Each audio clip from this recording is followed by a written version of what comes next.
Hello everyone, a very energetic good morning to all of you. As you know that I am Simran Khatun and I am a student of DC by Ansari sir. Guys, जैसा कि आप लोगों को पता है कि इन दिनों DC आप लोगों के लिए न्यू मॉडल्स भर लेकर आ रहा है ताकि आप लोगों का इंग्लिश और भी इम्प्रूव होता रहे। तो अभी तक कैन कोड के सभी सीरीज दी एंड हो चुके हैं और सूट के भी कुछ यूजेस हो चुके हैं। आज हम सूट का नेक्स्ट यूज देखेंगे कि सूट के साथ कोई वर्ब आकर और जुड़ जाए तो उसका यूज हम कहाँ, कैसे और कब करेंगे। So guys, without any further delay let's start the topic. आज का हमारा टॉपिक है शुड और इसका यूज हम कैसे करें। शुड के साथ जब हैव लग जाए गाइस तो इसका हिंदी होता है पास होना चाहिए, यानी कि किसी के पास कोई वस्तु होना चाहिए। जैसे कि मेरे पास कुछ पैसे होने चाहिए, उसके पास एक सुंदर घर होना चाहिए, हम लोगों के पास एक सुंदर जमीन होनी चाहिए। ऐसे गाइस अक्सर किसी के पास कोई चीज होता है तो हम लोग उसका इंग्लिश बोलते हैं। तो जब किसी सेंटेंस के लास्ट में पास होना चाहिए आए, यानी कि किसी के पास कोई वस्तु हो,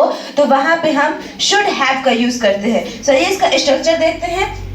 इसका structure first subject plus should have plus जो थिंग नेम है वो।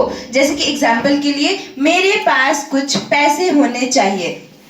अकॉर्डिंग टू स्ट्रक्चर बनाते हैं इसे। पहले सब्जेक्ट, तो सब्जेक्ट का मेरे का होगा आई, उसके बाद है शुड हैव, तो यहाँ पे हम लिखेंगे शुड हैव। उसके बाद है थिंग नेम, तो क्या होना चाहिए, कुछ पैसे, ये कुछ पैसे होना चाहिए। तो I should have some money, ये हमारा अफर्मेटिव सेंटेंस कंप्लीट हो गया। अगर जब इसका हमें निगेटिव बनाना होता है तो हम इसमें भी बस नॉट को 3 नंबर पे रख देते हैं तो हमारा निगेटिव सेंटेंस कंप्लीट हो जाएगा। जैसे कि यहाँ पे देखिए आई शुड और नॉट को 3 नंबर पे रख देंगे, उसके बाद आई शुड नॉट, बाकी सेंटेंस जैसा है वैसे बना देंगे। हैव सम मनी, मेरे पास कुछ पैसे नहीं होने चाहिए, I should not have some money.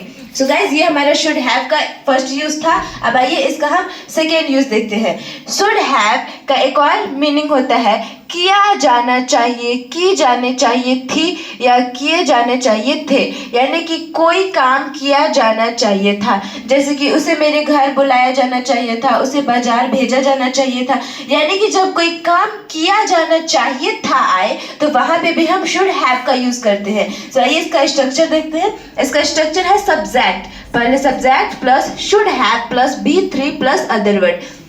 जैसे कि मैंने आपको कल ही बताया था कि जब कोई काम किया जाना चाहिए, जब कोई काम करने की बात आए तो वहां पे हम वर्ब का थर्ड फॉर्म यूज करते हैं। तो यहाँ पे भी वैसे ही है, subject plus should have plus verb का third form plus other word. यहाँ पे भी है कोई काम किया जाना चाहिए था, इसलिए यहाँ पे वर्ब का थर्ड फॉर्म यूज करेंगे। आइए इसका एग्जाम्पल देखते हैं। उसे दिल्ली बुलाया जाना चाहिए था, यहाँ पे भी कोई काम किया जाना चाहिए था, यानी कि उसे दिल्ली बुलाया जाना चाहिए था, तो यहाँ पे भी हम शुड हैव का यूज करेंगे। आइए इसका एग्जाम्पल देखते हैं।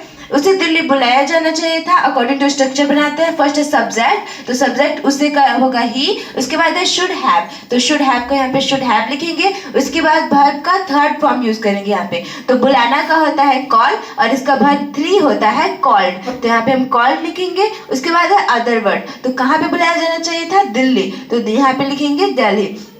उसे दिल्ली बुलाया जाना चाहिए था, he should have called to Delhi। यहाँ पे हमारा अफर्मेटिव सेंटेंस कंप्लीट हो गया। अब गाइस, जब इसका निगेटिव बनाना है तो यहाँ पे भी हम बस नॉट को 3 नंबर पे रख देंगे, हमारा निगेटिव सेंटेंस कंप्लीट हो जाएगा। जैसे कि he should, नॉट को 3 नंबर पे, उसके बाद have called to Delhi, he should not have called to Delhi। ये हमारे नेगेटिव सेंटेंस कंप्लीट हो गया। सो गाइज, ये था हमारा शुड हैव के यूजेस। इसका यूज हम कैसे करें, और मैंने यहाँ पे 1-2 एग्जांपल दिए, आप और भी ढेर सारे एग्जांपल लीजिए और अपने इंग्लिश की प्रैक्टिस करते रहिए। सो गाइज, जुड़े रहिए डीसी के साथ। यहाँ पे आप लोगों को हमेशा न्यू तरीके के मॉडल्स, वर्ब और कंटेंट मिलते रहेंगे आपके इंग्लिश को और इम्प्रूव करने के लिए। सो अगर आपको ये वीडियो अच्छा लगा हो तो please like, share and subscribe कीजिए। मुस्कुराते रहिए, अंग्रेजी सीखते रहिए। Bye, thanks for watching.